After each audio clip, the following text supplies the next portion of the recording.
Hormuz প্রণালী আর কখনোই আগের অবস্থানে ফিরে যাবে না বলে জানিয়েছে আইআরজিসি, অর্থাৎ ইরানের যে চৌকস নৌবাহিনী, তারাই এই বিষয়টি নিশ্চিত করেছে। কারণ আগে ইরান যখন এই যুক্তরাষ্ট্র এবং ইসরায়েলের মধ্যে ছিল, তারা সবসময় ইসরায়েল এবং যুক্তরাষ্ট্র যেটা বলেছে সেটাই হয়েছে।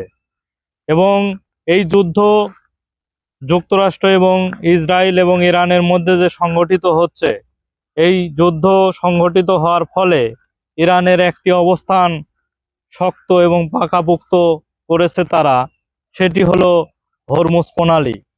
তারা বলেছে যে এই যে একটি বাণিজ্যিক পথ হরমুজ প্রণালী, এটি একসময় যুক্তরাষ্ট্র এবং ইসরায়েলের তত্ত্বাবধানে এবং তাদের আগ্রাসনে ছিল সম্পূর্ণ নিয়ন্ত্রণে। কিন্তু এই যুদ্ধটি লেগে ইরান বুঝতে পেরেছে যে আমাদের পাশ দিয়ে বয়ে যাওয়া এই বাণিজ্যিক পথটি কেন যুক্তরাষ্ট্র এবং ইসরায়েলের আগ্রাসনে থাকবে।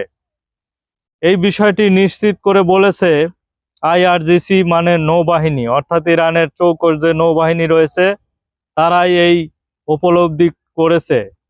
কিন্তু এই বিষয়টি সামরিক বাহিনীরও বিষয়টি নলেজে রয়েছে।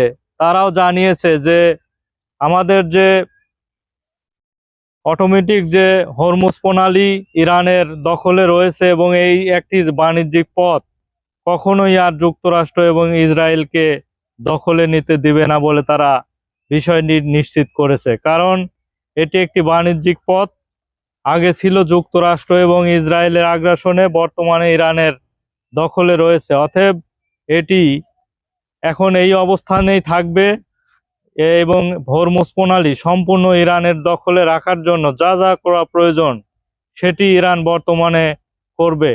এবং তারা বিভিন্ন এই হরমুজ প্রণালী নিয়ে তারা বহু আরো পদক্ষেপ নিচ্ছে, যাতে করে কোনো দেশ বা যুক্তরাষ্ট্র বা ইসরায়েল কখনোই এই হরমুজ প্রণালী আগ্রাসনে না নিতে পারে, তাদের দখলে না নিতে পারে। এই বিষয়টি তারা নিশ্চিত করতে চায়।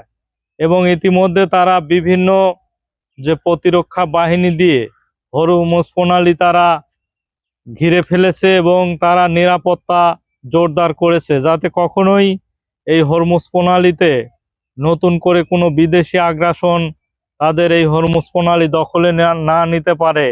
এর জন্য তারা পদক্ষেপ নিচ্ছে।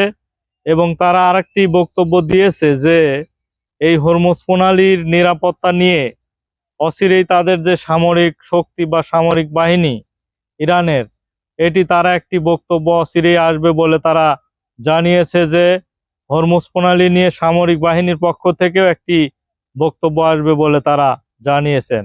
দেখা যাক শেষ পর্যন্ত কি হয়।